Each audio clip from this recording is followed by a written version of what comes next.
The Hall of Fame speech is already written. The ring is already won. The name is already on the building. Now go back.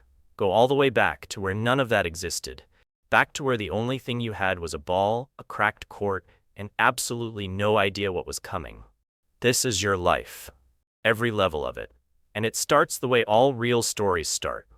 Not with greatness, with a kid who had no business being there. Stage 1. The origin. You are not from struggle. That is the first thing you need to understand. Your house has 2 cars in the driveway. Your parents have jobs with benefits and business cards. The refrigerator is stocked. The neighborhood is quiet on weekdays. Your dad coaches a little league team he genuinely cares about, and your mom packs lunch with a note inside every single day until 8th grade. You have a college fund. You have a plan. You have every single thing a kid needs to go somewhere safe and predictable and completely forgettable. And none of it touches you. You find the outdoor courts on the other side of town by accident. Wrong turn coming home from somewhere you were not supposed to be. And you stop.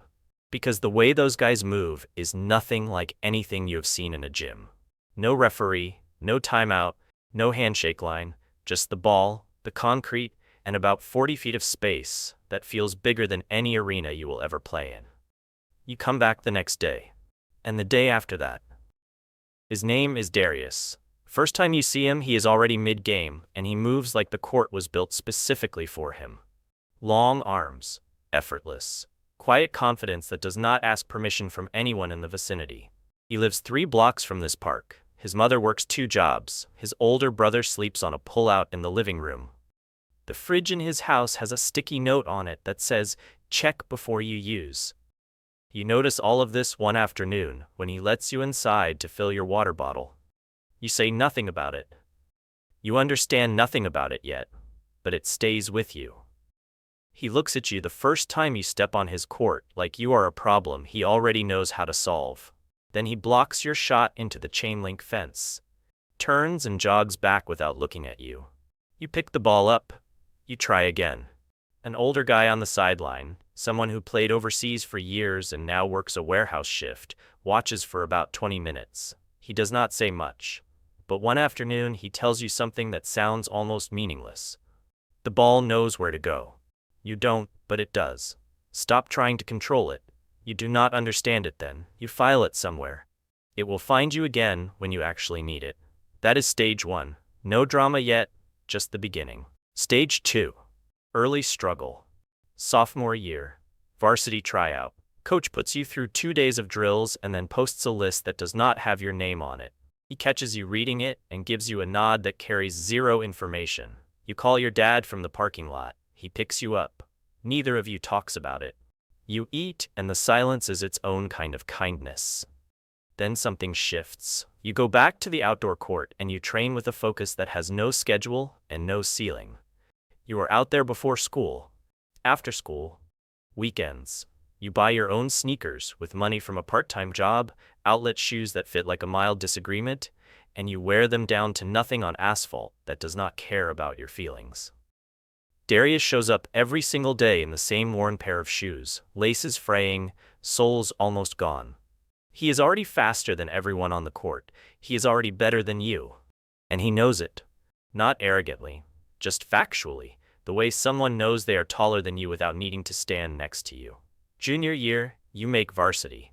You remember the coach who cut you. He does not remember cutting you. That gap in memory becomes fuel you do not tell anyone about. Conference championship game. Their gym, packed, loud, every seat full. You play the best game of your high school career. Darius plays better. You lose. After the buzzer, he walks past and says something brief. Acknowledgement, not respect, not yet. Respect is a different currency, and it takes longer to earn. A scout from a university is in the building that night. He is not there for Darius. Darius already has his offer. He is there because someone sent him a clip of you from 3 weeks earlier. You find out months later through an email buried in your school account, like it was trying not to be found. That email will matter more than you know right now. Stage 3. College. The first ACC game hits you like a door you did not see. A sophomore guard you have never heard of scores on you 3 straight possessions, and the assistant coach says 2 words that will live in your memory for a decade. Welcome here. In a tone that means you have a very long way to go. You are a 3-star recruit, 67th ranked nationally. Darius is top 5, playing for a program that has produced lottery picks the way most schools produce graduates. His commitment announcement gets millions of views online. Yours gets a few hundred, mostly family. Freshman year, you play garbage time minutes. 4, maybe 5 a game. The student section calls you by your number because they do not know your name yet. You practice at a starter's intensity every single day. A walk-on from the Northeast is the only person who matches your effort in early sessions. He quits by winter break. You think about quitting twice. You do not. Junior year, something unlocks. The overseas guy's sentence arrives without warning, the way real wisdom always does. Late, and then all at once. You stop fighting the game and start flowing through it. 22 points per game. All conference. ESPN runs a highlight package with a question mark in the title. Where did this come from? Same place it has always been. Nobody was watching. March Madness, Sweet 16. 31 points, Elite 8, 34. You foul out with under 2 minutes left, 3 down, and you watch the final possession with your hands over your face while someone ices your knee and pretends not to see that your eyes are wet. You lose by 3.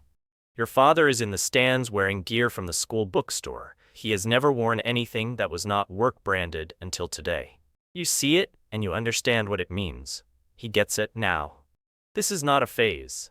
You declare for the draft, your mother cries, your father asks about financial advisors before he says congratulations. That is who he is. You love him completely and want to disappear into a wall at the exact same time. Stage 4. Rookie. Draft night. Your parents' living room. 60 players get called in a night that represents the top of a pyramid built on millions of kids who started younger and worked longer and never got the call. Darius goes early, top 5, to a big market team with cameras everywhere. The graphic goes up online in minutes. You go 19th. Your mother screams. Your father shakes your hand and then hugs you, the most emotionally generous sequence you have ever witnessed, from a man who once described a personal crisis as a situation requiring recalibration. 2-way contract first. Split time between the big league roster and the affiliate in a smaller city. Playing in front of hundreds of people in a gym that smells like every high school gym you have ever been in. You score 27 in 42 minutes one night and nobody writes about it. Your mother watches on a streaming service that buffers every few minutes. She texts during the wrong quarter. She sends a prayer emoji before every single game. You have not lost when she sends it this season. You do not tell her this because you cannot afford to believe it and also cannot afford not to. Call-up. Real roster. You sit for 9 games. Game 10, an injury creates a gap, and a coach looks down the bench past several players and lands on you. 8 points in 11 minutes. The injured starter watches you from the sideline with an expression you recognize. Someone just realized their timeline has a problem in it. Your first real professional check is large enough to rearrange your sense of what money is. You send some home. Your mother deposits it into an account she opened in your name. You call her. She says she knows what you were trying to do. You sit in a parking structure for 4 minutes because you do not know what to do with a feeling that size. 14 minutes per game. That is your world now. Whether it is the floor or the ceiling is the question nobody will answer for you. Stage 5. The Invisible Man. In the NBA, a rotation player is essential and forgotten at the same time. The game starts without you. The highlights end without you. You exist in the middle section that nobody clips, nobody debates, nobody remembers unless something goes wrong. You are the basketball equivalent of infrastructure. Nobody thinks about you until something breaks. A veteran beside you has been here 12 years. Same 14 minutes. He tells you the difference between 14 and 30 is not your ability. You laugh. He does not. National television game. You guard Darius for the first time since high school. He goes for 38. You score 11 in your limited time. The broadcast replays one sequence on you multiple times during the fourth quarter. Your own points happen while the screen shows something else entirely. Post-game, A reporter asks Darius about the matchup. He says he competed, in the tone people use for background characters. Then the personal thing. You have been with someone real for 8 months, not social media real, actually real. She understands practice schedules and 5 in the morning flights and the silence you carry home after losses. All-Star Weekend comes. You find out through someone who heard it from someone else. Darius sends you a message afterward, laughing, just laughing. Same as before, different tax bracket, identical behavior. You go to the facility at 11 at night and shoot until they make you leave. You do not handle it gracefully. You play the next 3 weeks like someone who has been personally wronged by the universe. The coach slides you into the starting lineup. Your nameplate in the starter section is missing 1 letter. You do not correct it. Getting them to fix your name feels like too much to ask from people who just gave you the thing you have wanted for 3 years while making clear they do not know who you are. Stage 6. Starter. 5 players start, 10 do not. The gap between those groups is the distance between a career people remember and a career people do not mention. The PA announces your name correctly for the first time from a stranger's mouth, and you are thinking about the fact that you have not called your mother in 4 days. She stopped calling on game days years ago because she learned the schedule. That is what love looks like when it does not perform itself. The knee starts talking. Left side. The team doctor uses the word management, and your father would understand that language immediately, which is exactly how you know it is bad news in professional clothing. You ice for 45 minutes after every game. The machine's sound follows you into sleep.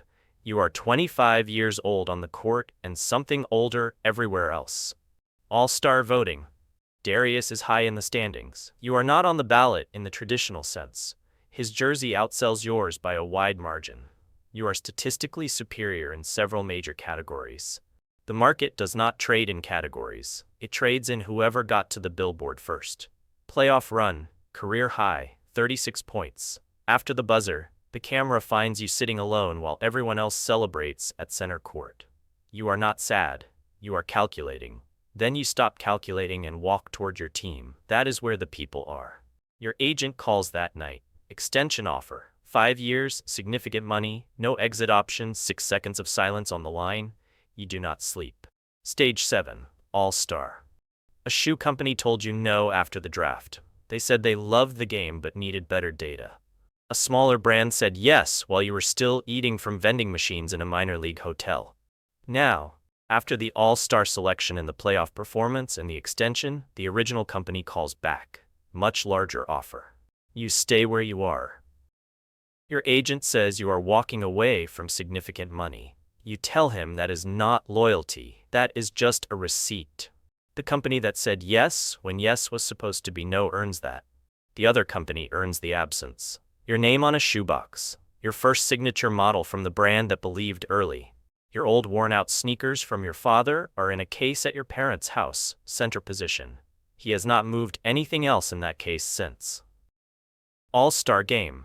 Your nickname announced to 18,000 people. The one you made up at a park on the wrong side of town. It sounds different in an arena. Like it belongs to someone who spent a decade becoming it. Fourth quarter means nothing in these games, but you run a move you built from the overseas guy's footwork lesson. And the crowd erupts for something they assume is new. It is 10 years old. Built on cracked asphalt before anyone knew your name. Later that season, the front office calls. They are adding a player. The addition takes more shots than expected. Your usage drops. Building a championship team is the phrase they use. What it means is that they believe in you enough to build around you, but not quite enough to let you be the only reason. Western Conference Finals. 7 games. You win. The NBA Finals are set. Your team against Darius's team. You versus him, one last time, for everything. The sports media will write this sentence for weeks without stopping. Both of you have been building toward this moment since a court in a neighborhood your parents used to lock the car doors driving through. Stage 8. Champion. Game 7 morning. You wake up and your body is having a different conversation than your schedule requires. Fever. The kind that bends your vision slightly at the edges. The team doctor checks twice. He recommends you do not play. You tell him you are playing. He writes something down and stops offering opinions. Your mother sends the prayer emoji at 8:14 in the morning. The streak stands at 31. You do not let yourself count it. Fourth quarter. You've been playing through everything. 28 points, vision blurring on one side, legs asking questions your heart is not answering. Darius has 31. He is playing the best basketball of his entire life. Same crossover he had at the park, at the high school championship game, in national television matchups, at the finals. Same move. Every level. Because he has always been the complete version of himself. You have been a different version at every stage. You have changed constantly, painfully, on purpose. That is the difference between you. Neither approach is wrong. One of them is about to win. 4 seconds, free throw line, game tied. The sentence comes back uninvited, the way it always does when it matters most. The ball knows where to go. You don't, but it does. First free throw. Follow through holds. It goes through.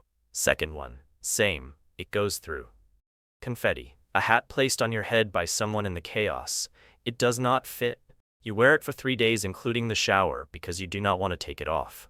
You are 30 years old crying in a hotel bathroom in a hat that does not fit, and that is exactly what a champion looks like when no one is filming.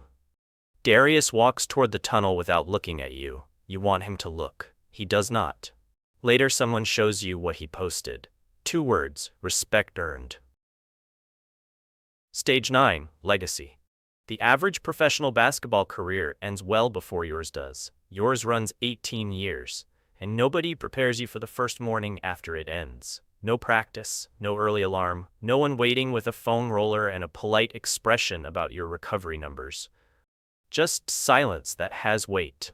5 bedrooms in a house, one of them used. The quiet is not peaceful. It is the sound of something enormous suddenly being absent. Your father calls by midday, asks what is next. He has waited your entire career to say those 3 words. The timing is, in its own way, perfect.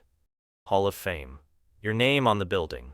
Your shoe brand on shelves. Your name said correctly by every stranger in a room on the same evening. Your mother sits in the front row not with her phone, but with a laminated printout of a prayer emoji. Physical. Laminated. Brought to the Hall of Fame like evidence. You nearly lose the speech over it because nothing she has ever done has been funnier or more devastating simultaneously. The streak never broke. Not once. Every game, every level, she was sending it before every single one. You drive to the Southside Park afterward. It has been resurfaced, no cracks, a mural of you on the wall wearing the signature shoe, the expensive retail version, not the outlet pair you wore to the ground on this exact court. Someone painted your origin story and got the shoes wrong. You do not correct it. The mural belongs to the neighborhood. The real version belongs to you. Darius is an analyst on television now. Comfortable in a suit, same as he was always comfortable in everything. He says your name on air one afternoon. One of the most underrated players of his era. You text him that one word.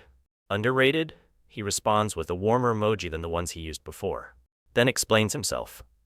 You understand what he means. He means the world always saw him first and you second, and nothing either of you accomplished changed that order.